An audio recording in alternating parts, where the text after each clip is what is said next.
Welcome to the Purpose Over Profit podcast with Darren and Chris, where each week we discuss what it takes to live a life of purpose and profit and explore the lives of people trying to achieve just that. Welcome back to the Purpose Over Profit podcast. As always, I've got my co-host Chris with me. How are you doing, Chris? Fantastic, Darren, fantastic.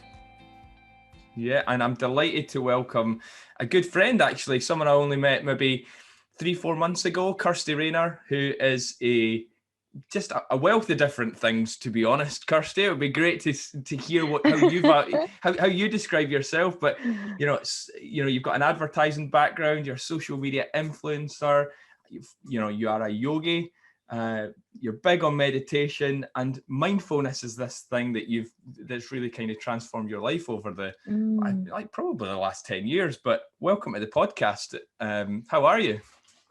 What an introduction. How am I going to live up to this? I know. Wow. Did they say yogi as well? Yeah. Can I let you into a secret? I had to actually put in before we went live. I had to type in, how do you say yogi? How do you pronounce it? Hey, that yogi? Is fine.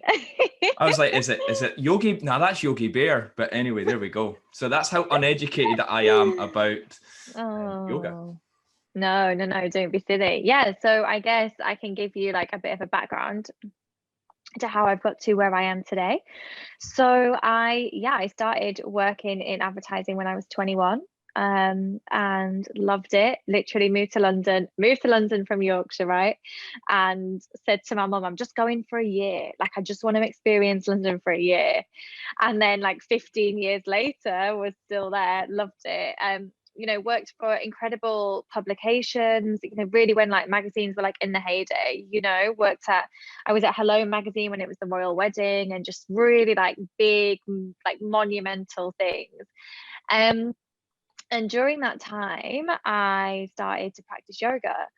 So, my love for both kind of gel together in a way, because at first when I was younger, like yoga was just for fitness, like it was just to stay fit and healthy.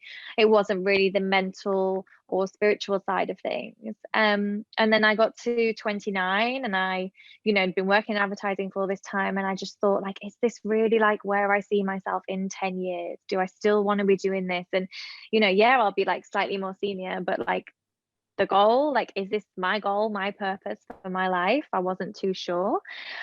So I thought, right, no, it's not. So sod it, I'm off to Hawaii. So went to Hawaii for a month in January. Let me tell you, always plan a sunny getaway in January, because it was a game changer. Set up my year amazingly. I did my yoga teacher training and I loved it. And yoga was my whole life. I absolutely, just from having that advertising background, I feel like I had quite a nice like synergy to be able to kind of think about my branding and what I wanted to be. And I had this like big like slogan in my mind that like yoga is for everyone, and I want to break down the stigma, because I don't know if you've ever been to a yoga class, either of you, but for men, for example, they feel intimidated to go into a yoga studio. And I wanted to take that away. I wanted people to think, no, like it is for everyone. Like I can go and do that and it'll be amazing. And so I tried to, I had these really, what was my first class? I think one of the first events I did was on a rooftop in Hackney, and it was like to hip hop music. And I was like, I'm taking it to like the next. That sounds phenomenal. A rooftop in Hackney. Wow. It was, honestly, it was like out there, but at the time it was out there, now hip hop yoga is like massive across the world. But it was like that kind of like thing, that kind of energy I was trying to bring, like a fresh mind to it. And equally, meditation was alongside this. Meditation changed my life, and I meditate every day without fail. And I trained around that same time in Vedic meditation, which is a really old principle of meditation. It's kind of like 20 minutes, supposed to do 20 minutes in the morning and the evening, and then focusing on a mantra or a sound. So it's very, very simplistic. But what it gives you is that beautiful way of tapping into mindfulness throughout the day and lowering cortisol in the evening. You've got that natural circadian rhythm, like you're working with that through mindfulness. I feel like I'm telling you my whole life story.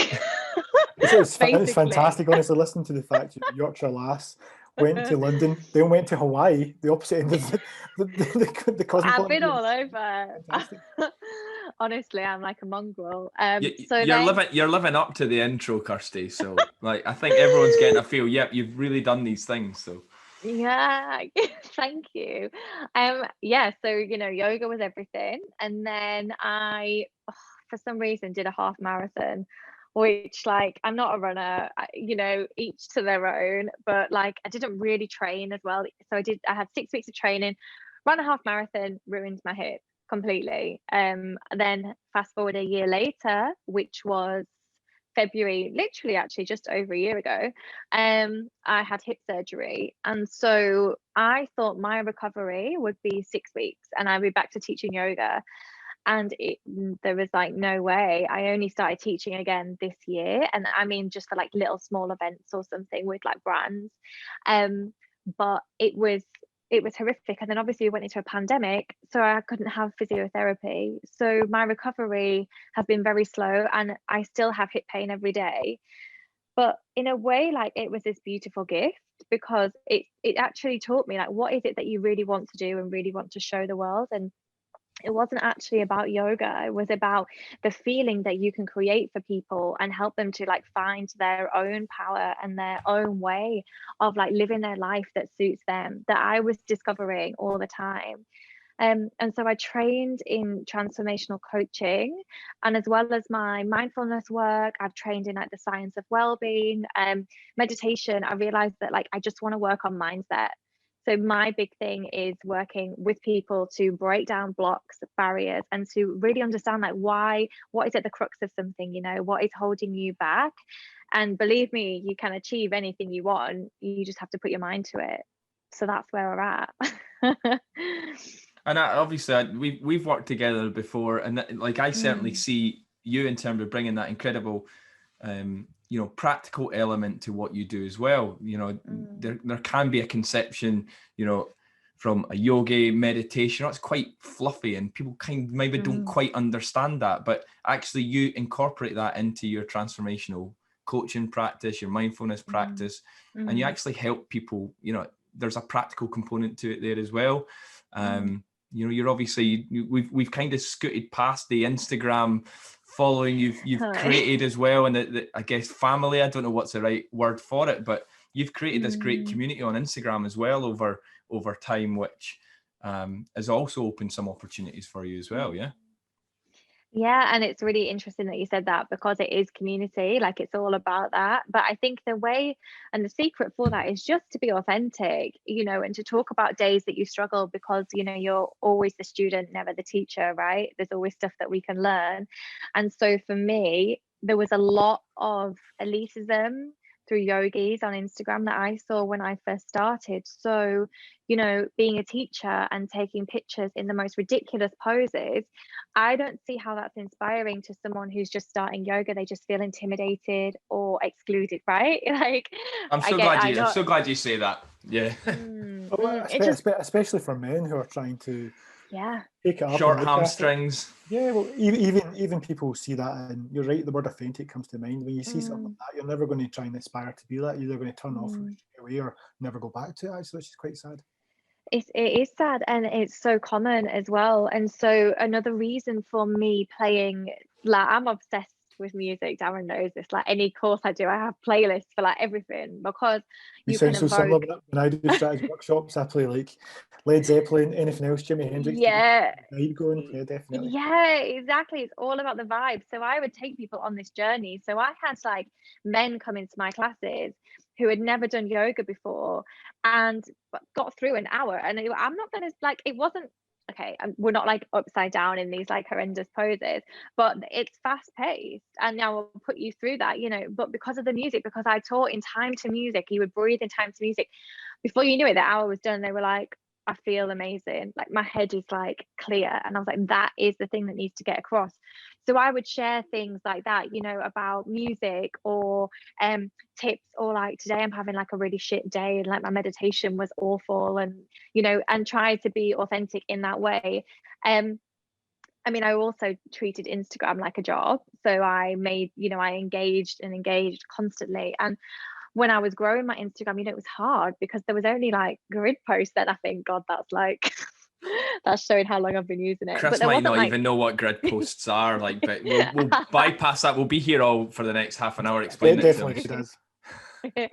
But now you have all of these modalities, you have stories and you have this, and you can show all these different parts of your of yourself, and I think that's beautiful and amazing. And I follow people who just can be anyone from anywhere, but I just like either follow them because I love their stories.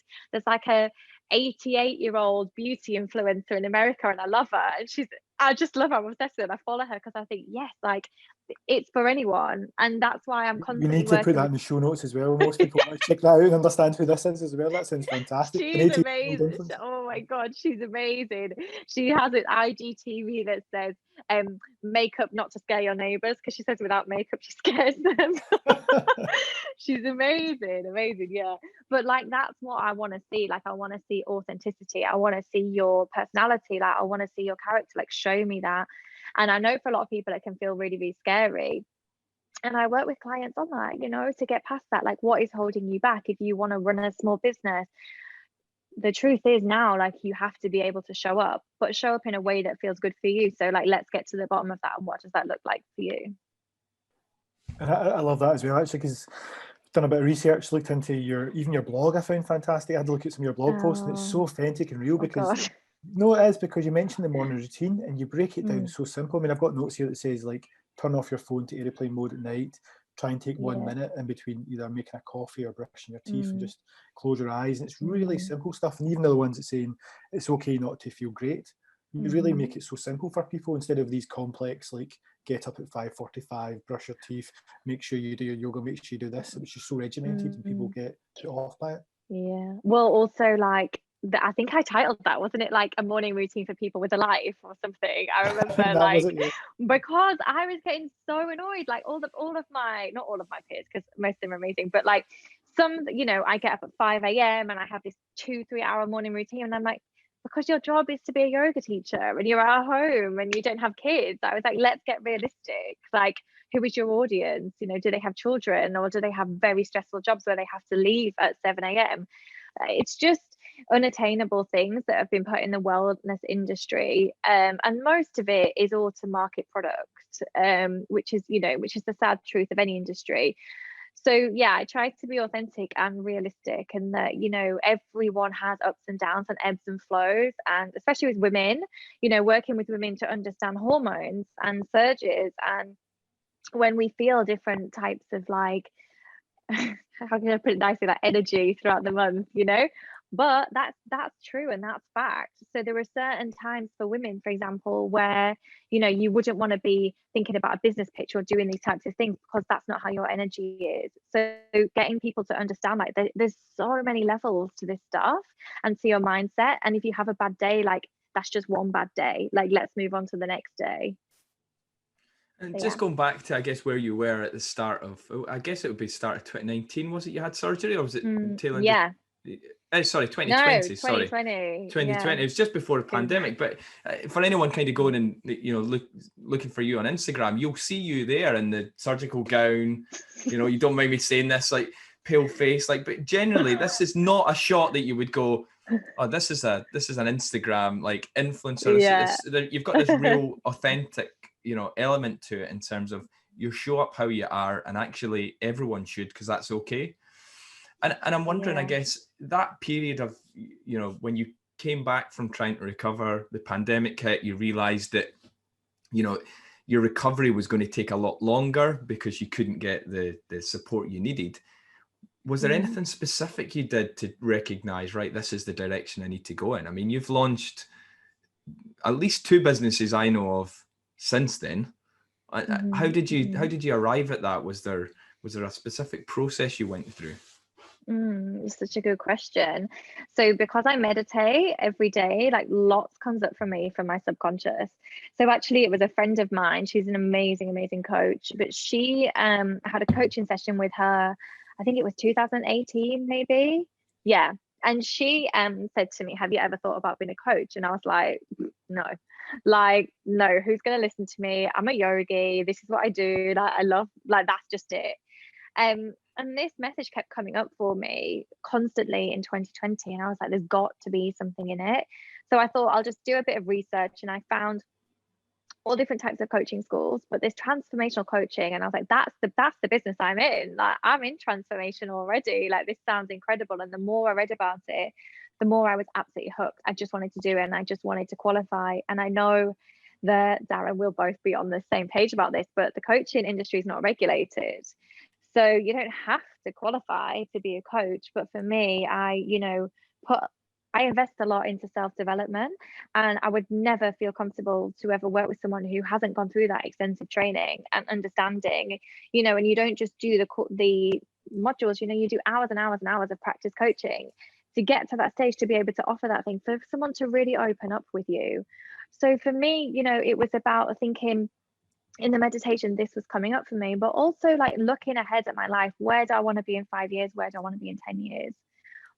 Because there's a certain level you can get to when you teach yoga, and it's not all about money, but it kind of is as well. Like, you live in London, things are expensive. I understand I want to do something amazing with my life and help people, but also want to have that freedom to live my life. There's only enough hours in a day. And, when I was teaching, when I needed hip surgery, I would teach a class knowing that it was making my hip worse every single time, but not being able to really decrease my hours because that was my income. So, that came up for me a lot as well, and thinking, well, why are you pigeonholing yourself into one thing when you are multifaceted, when you have, marketing experience, advertising experience, working in well-being, meditation, yoga? Why are you not talking about and sharing about all of these things? And, you're constantly told to be niche and to be specific. And I do agree with that to an extent. But for women, especially, now is the time to speak up about all the amazing things that you do and all the amazing knowledge that you have, because for so long that wasn't the case.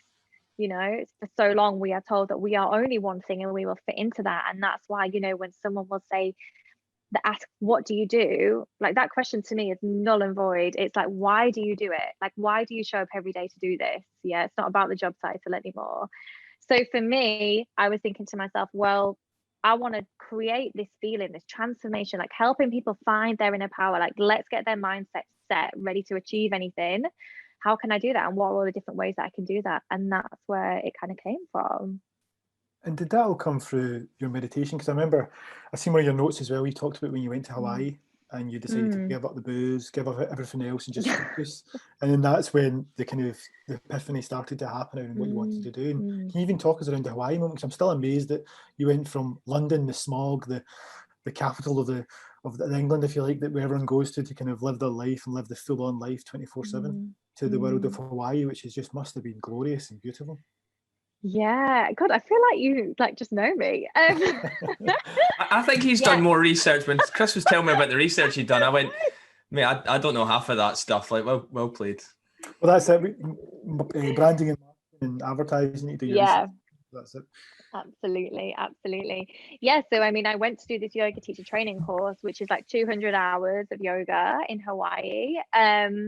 And the reason I picked Hawaii because it was a great teacher. Basically, I was pulled in by the teacher, but also I didn't want to train in India because I traveled India by myself when I was 24 for 3 months, which was very brave, and I would never do that again by myself. But anyway, that's another story.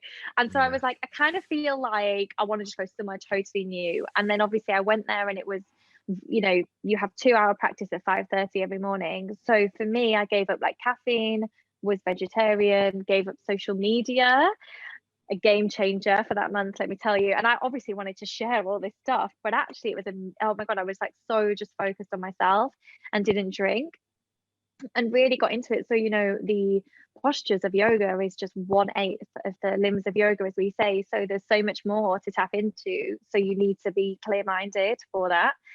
But it was an amazing experience. I mean, I'm sure he'll never listen to this. The teacher in the end ended up being a bit weird. So I'm sure he will now. Yeah, probably come back to haunt me. So sadly, I would not recommend him, but he was a good teacher in the sense that, the school was amazing. But yeah, you were very, you were put through your paces. In the peak of your training, you're doing 10 hours of yoga in a day. So by the end of I'm guessing nobody would imagine this. Everyone sees like the kind of army training on the TV shows. You never imagine the yoga training being like, how long did you say? 10 hours?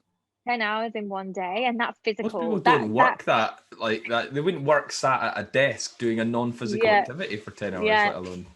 And this is like in the Hawaiian heat. Let me tell you, I was just like, I can't even move anymore. I got like sciatica in one hip, and then my other knee. Like by the end of it, by week 3, everyone's like limping around because you're just really, really, really in the quite intense bits.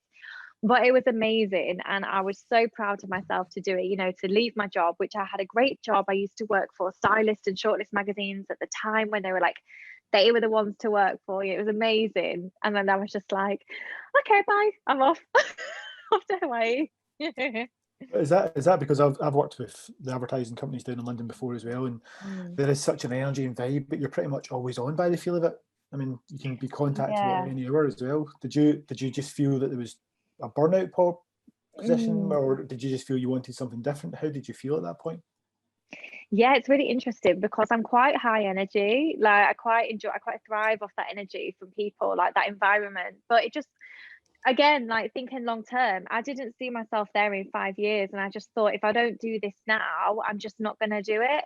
And I knew that if the yoga didn't work out, I could get a job, like whatever. I'm quite cruisy like that. That's my Pisces side, where I'm a bit like, oh fuck it, and like something will be fine, you know, something will come up. But I do love that though. I mean, you've said that a few times. When was that when you started thinking about where will I be in 5 years? Like it took me till 34 and having my first daughter before I started thinking beyond like the next holiday or something like that.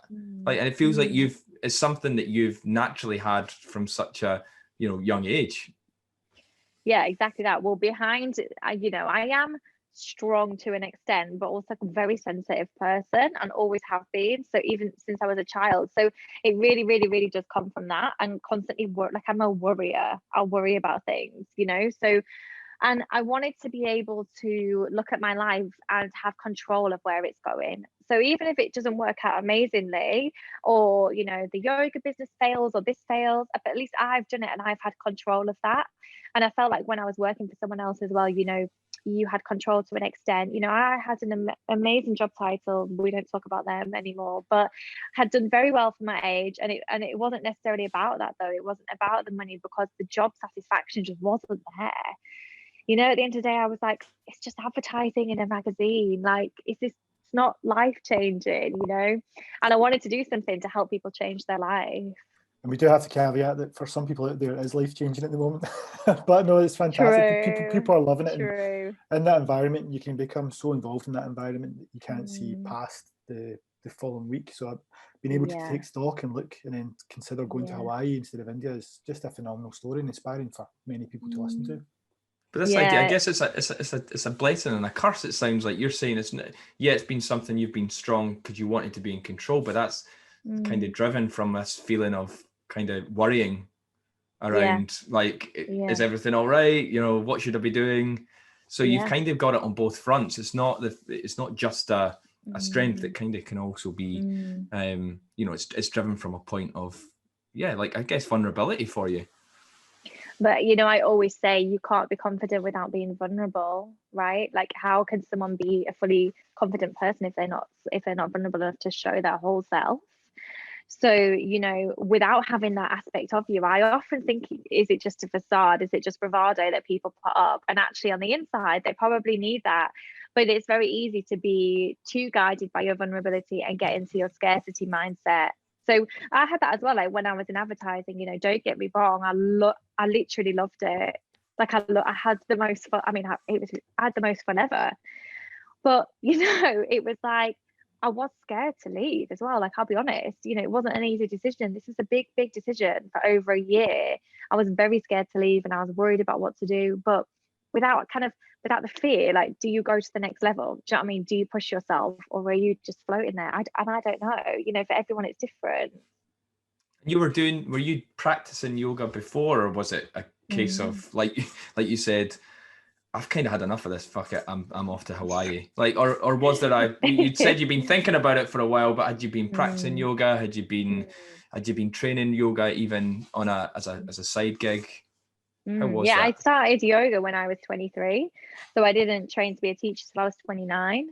Right. And even then it was, you know, again, like very new, not very new, but I guess not as common. Like everyone now pretty much does yoga or knows yoga, does a bit of yoga. Yeah. Then it wasn't that common, but I loved it. I went there. I mean, I was awful. Like I was terrible. I can't explain to you how bad I was. Like even one of the teachers was like, I think you need one-on-one classes before you come to a public class again. I was like, That's a how dare compliment. you? How dare you say that to me, you know? But having said that, you know, it was amazing, and it was hard, like the first few months. But I remember being like, this is my northern, probably Yorkshire side coming out. I'd signed up for 30-day pass, so I was like, I'm using every 30 days of this pass. And so I was like, no, like I can do it. And I went back, and oh my goodness, I remember walking out, I think it was a week in, and I walked out and I was like, this is what yoga's about. Like I was like, I can't explain to it. It felt like I was floating, walking home, and I was living in Clapham, like it's not exactly quiet. And I was just like, it was amazing, changed my life literally from that moment. That's interesting actually, 'cause I've seen it comes up quite a lot, and a lot of the copywriting on your website as well. It says because mindset is everything. Seems to Yeah. pop a lot, and that sounds like your mindset started to change at that point as well, and what Yeah. your was and how it could change your life and take you on that journey. Yeah. As well. Yeah. Well, without, you know, tapping into your mindset, tapping into your energy, you're constantly questioning, and you can get into a scarcity mindset all of the time, you know? So I try to constantly work with my mindset and other clients to really focus on like, what do you want to achieve? But what are the blockers that are holding you back, and break that down. And it can even be the simplest exercises, like Darren, you'll know, like when you talk about people about values, you know, because there's what everything now is measured against success. Is success money? Is success Instagram followers? Is it this? Well, success for you is living in line with your values. So it just depends on that. And people, that simply, like, it can be the simplest little task like that can change people and think, oh my God, yeah, like actually, you know, one girl I worked with, she's this amazing, amazing girl who felt under pressure because she didn't have a corporate job, because she's got a 1-year-old and this, but actually it turns out her top value is family. So surely that's success for her. You know, she's at home with her gorgeous little girl, and that's what's important to her, and that's amazing. And I think trying to work with people to understand their mindset and then how they can live their life in line with that is everything. Yeah.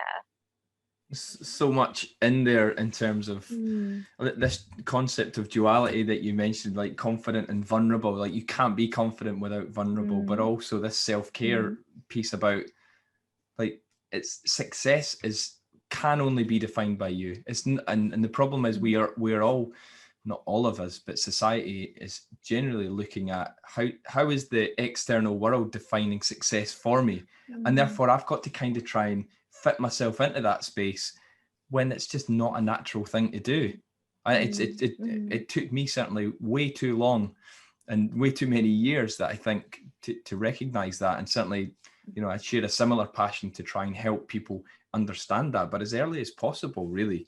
And I do think there is a growing swell of people who want something a bit different. I know millennials get a bad rap, but I actually do think they question and push the boundaries, and they you know, it's this ability to say, well, actually, I'm going to define success on my own terms, which actually is something we should be applauding them for, as opposed to deriding them.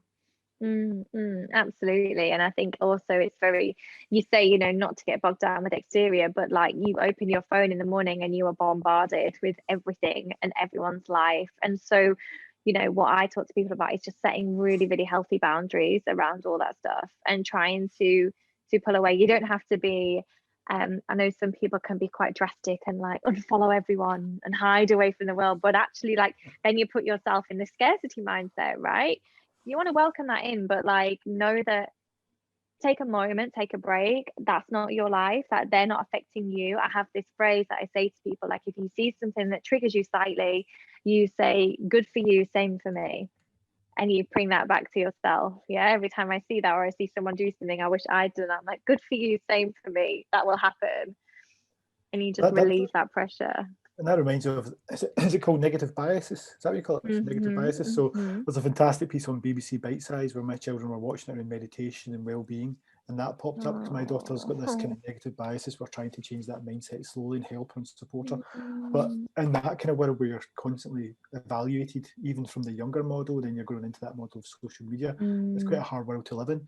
And for you being quite a positive influence, and I've seen that you do the Sweaty Betty ambassador, you're a mindset for children as well. Was it? I've seen a number. Was it 4,500 from my notes? Yeah, I've taught 4,500 kids in London. Wow. Which is like, I mean, that's exhausting. Kudos to teachers. That's all I can say. that's phenomenal as well. That's showing that you've taken that experience and distilled it down into the next generation as well. So then they can feel confident and then pass it on to their next generation. I hope so. Yeah, well, you know, they say as well that 75% of mental health problems develop by the age of 14. Wow. So really? for this to be in schools, this is why I mean, this is a program a few years ago now I helped pioneer. We got this into deprived schools in different boroughs in London, and I would teach 10 classes back to back to kids. Oh my God. Wow. By the end of the day, I was like, I can't move. Like, literally, because kids are just like so full of energy. The classes were so energetic.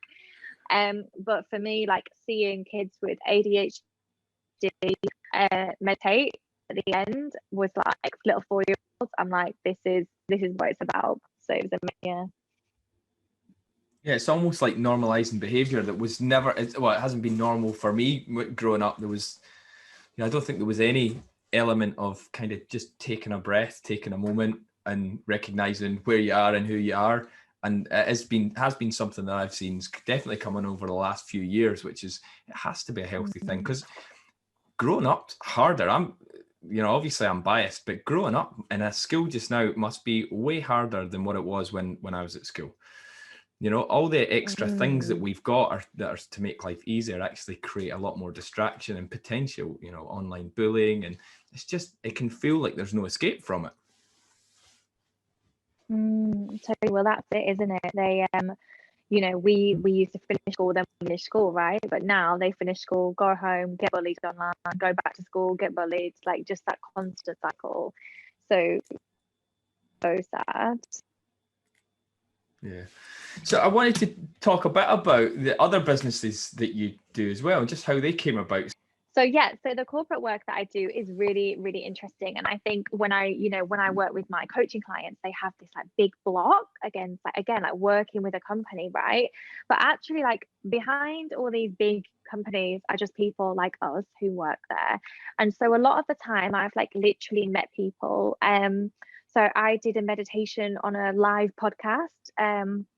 It was like an amazing like partnership podcast, and someone in the audience there worked for Sony, and so they put me in touch with Sony, and now I'm in my 3rd year. I was like, wow, I am eternally in your debt. Wow. But I'm now in my 3rd year of providing well-being for Sony, which still just like blows my mind. Like, I work with them every single week. I just feel so lucky. I work with a couple of like AI companies, which are like, I'm under NDA, which is really annoying because they're really amazing companies. I want to talk about it. It sounds tremendous anyway. Sounds tremendous. Yeah. They're just fascinating. Like their work is fascinating. And then a couple of like beauty companies as well. So I've done work with like Clinique, my goodness, like Becca Cosmetics, Elemis. I worked with GHD today. And again, it's all about providing like well-being, but companies now are getting really, really, really basically like woke to the fact that they have to be looking after their employees. That wasn't a thing when I worked at a corporate company at all. That just didn't exist, whereas now it does, and I'm like, that is amazing. Like there is so much power in that, and it's just incredible. And so to have the opportunity to work with different companies also opens your eyes to things that people need, because when you work on your own, the biggest tip I'll give to anyone, always speak to your audience on Instagram. Same as when I work with a company, I ask them every time, like, have you got any feedback? Is there something new? What do you want me to be working on? Constantly trying to keep things fresh and not go in and do the same thing over and over again, because the company eventually will be like, okay, cool, that was amazing. We're going to do something different now. And you could have been that person. So constantly finding that connection and that authenticity when you're wanting to like work with different companies or work with people is the way to kind of keep going and keep that relationship going. Well, that's fantastic, honestly, listening to that, because obviously Darren and I worked in the corporate sector as well, and mindfulness and corporate benefits slowly came into it, but employer branding is one of the pieces as well, where you look at the benefits of bringing people in and what benefits you can give people who want to join an organisation. But it's all around the human element of it all, because everyone's human, even more so now during the issues we face with the pandemic, that people are realising people's time is really crucial just now, because you're trying to juggle work life, family life, any other kind of life as well. I mean, we can come on to your other business venture in a while that you just spoke to us before we came on here, which was fantastic. But it sounds like that's a fantastic opportunity for you, and working with so many big brands like that must be exciting. Yeah, it's amazing. And it's kind of like one side of my life. So my other side of my life is we have a floral business, an online floral business, which is mental when I say that, actually. So it's called Infini, shout out Infini London, and it's basically like we have roses that are preserved in their premium state, real roses that last up to a year. So they're amazing. They are, higher price point than buying fresh flowers, but then it lasts for a year. You get so much more use out of it, and it's been amazing. And I was just telling you before, wasn't I? Like, because of the pandemic, because Valentine's Day is gone, which was honestly the biggest test of my entire life, everyone's just shopping online. So we had forecast and kind of predicted what we thought we would get to, and we doubled it, which is obviously amazing, but our infrastructure was still the same. So it was like very, very testing. My mum was like roped in on her days off. I'm like, she's on her own, by the way, she's in a bubble with me, so it is fine.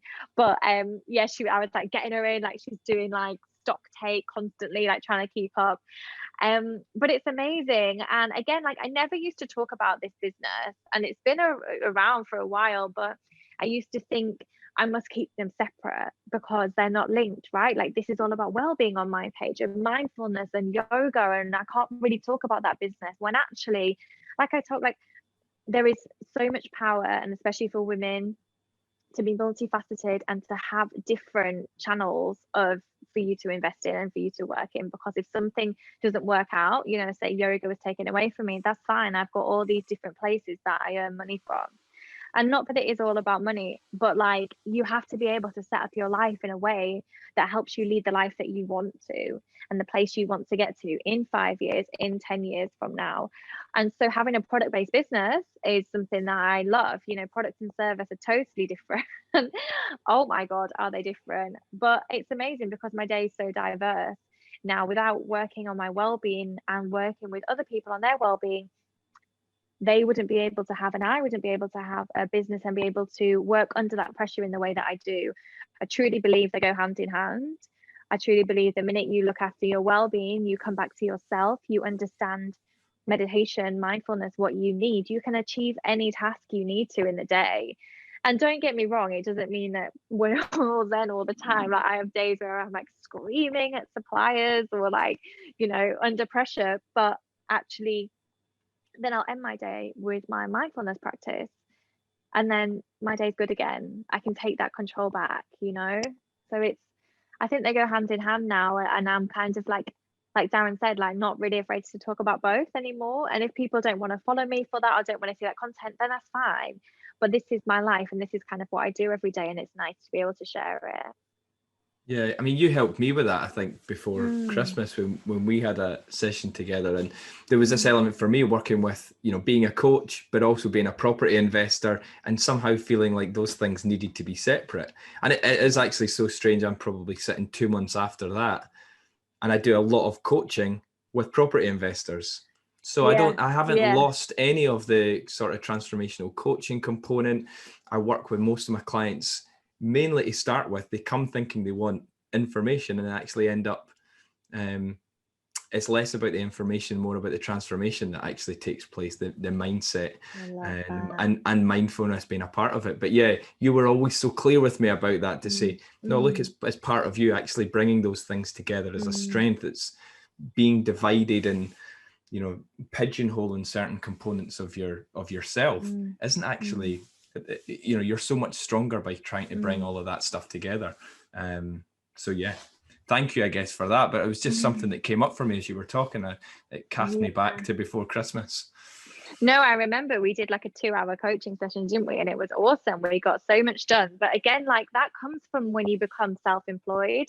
So when you work for a company, you know, they want to see all this stuff on your CV, don't they? They want to see that you can do all of these different things. But when you become self-employed, you think, oh, well, I just need to do this thing and that's what people will know me for. So I like to think of it now as like having this CV, like on my CV, I have this business and I can do this and I can help you do this. So that's, try and think of it in that way, and it feels more powerful and you feel more confident. You know, you walk into a room, like sometimes you go into companies, like I walked into Sony to like 90 people to teach them to meditate, and I was like, oh, and actually like had to remember, like, I can do this, like I've got this experience, like let me talk about it. So That's fantastic to hear that around the CV aspect. Nobody's ever put it that way before, around having different businesses. Probably people get afraid to have one business, let alone two. Having that CV, you mentioned around if yoga was taken away from you, then what else could you do? And then you've got that to fall back on, and the flower business as well. And at least you've always got an employee there, your mum, which is fantastic as well to bring in. She'll listen to this, she'll be like, oh, famous. We'll big a shout out to your mum, good job, that's fantastic. Yeah, she's a legend, bless her.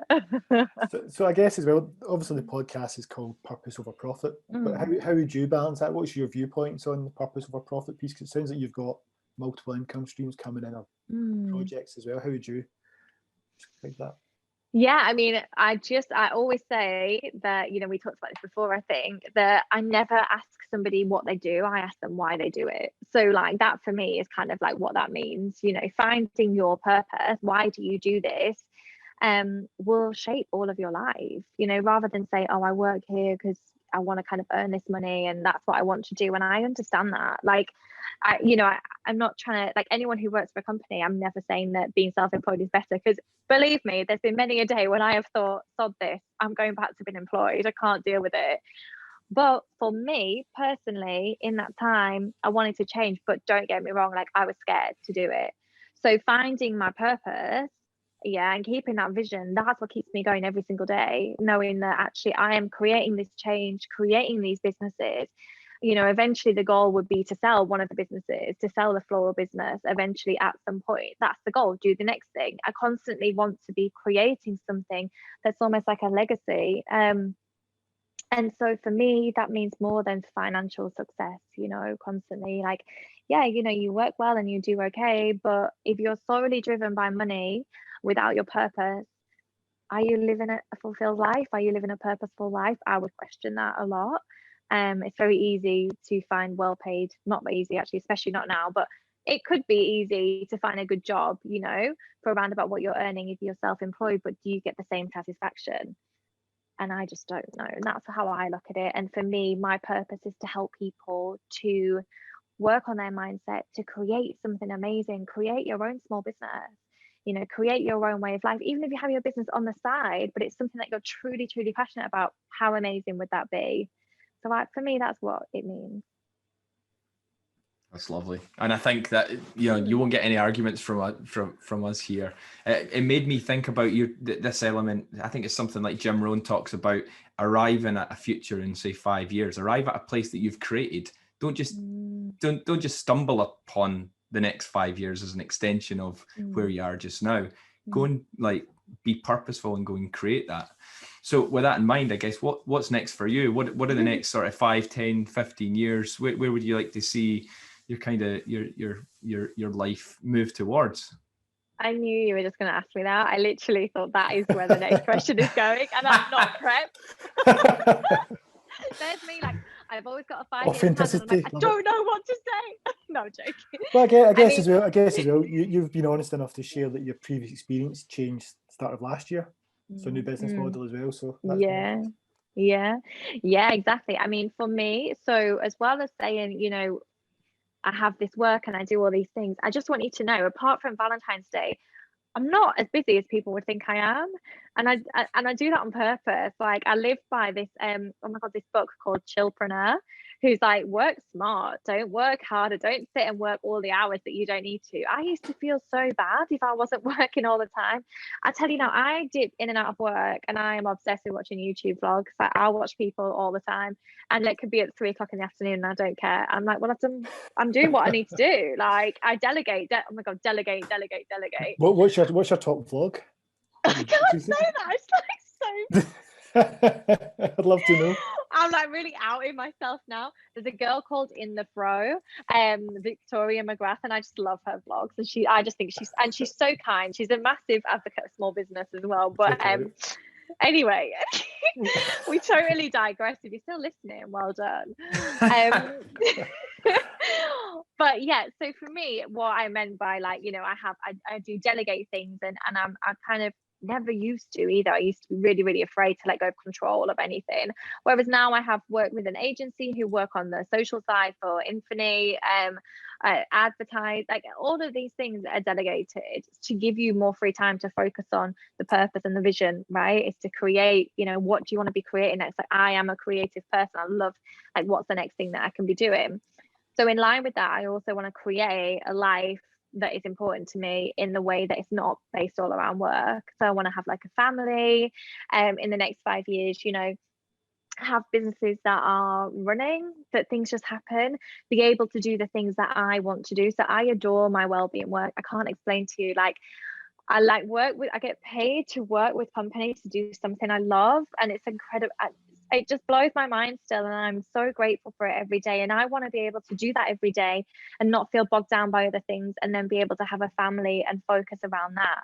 So I'm in that phase of creating right now what that would look like, how my day would look. And there's me and Darren, you'll know Emma Dempsey, but we're all about slow mornings. Oh my God, these people who, you're one of them, you used to be one of them, get up and go to the gym at 6 a.m. What are you doing? I'm still what that guy. Doing? I'm still a morning person. What are you doing? Yeah. It is a huge no from me, I'm afraid. I want to, like, I set my alarm for like 7 still, but again, I don't look at my phone till 8. I have a tea, I read the Daily Stoic. Oh, I'm really into Stoicism. You've got me into that as well, by the way. I'm so enjoying it, and I'm a proper. I class myself as a Stoic now. I'm like, I'm a Stoic. I love that. Yeah, it's amazing. It's like ancient philosophers basically, and their like wisdom is shared, and you just have a page a day to read. So it's really, really, again, like, it could be part of the morning routine, right? Like, it's 5 minutes of your day. But then, like, I have my gorgeous dog, and I just like to just like read and just chill in the morning and kind of ease my way into my day. If the first thing you do is wake up and consume social media, I'm telling you, it affects your mindset from the minute that you wake up, that you feel inadequate or you constantly feel behind. And these big accounts that you may follow, or you may see influencers and feel inspired by that, I guarantee you most of those accounts are automated by someone probably helping them in social media to make those posts go up all the time at the same time every day. So instantly it just makes you feel inadequate. Okay, so for me, that is a no. Not before 8 a.m, not before my cup of tea, proper like Yorkshire tea as well, let's just say. And then we're good to go. So I feel like that's what I want, yeah, to make sure I have those slow mornings still, nice balance of work, life, family, and that's it, really. I think what I'm taking from that is not having a full idea in terms of like exactly when I'm going to be in 5-10 years, but actually being completely okay with the fact that right now in the present, I'm creating that and I'm figuring that out right now. And I think if there's anything that I would say, like, I would hope our listeners would be taken away, would be like exactly that you've got that control. You take that control and you want to try and create that life of the future. You know what's important and you know what you will be wanting to go towards. But you don't need to have it all figured out. You don't need to have this grand plan that you're gonna go and get to. It's just about being present, owning who you are, and actually trying to work towards that as best as you can.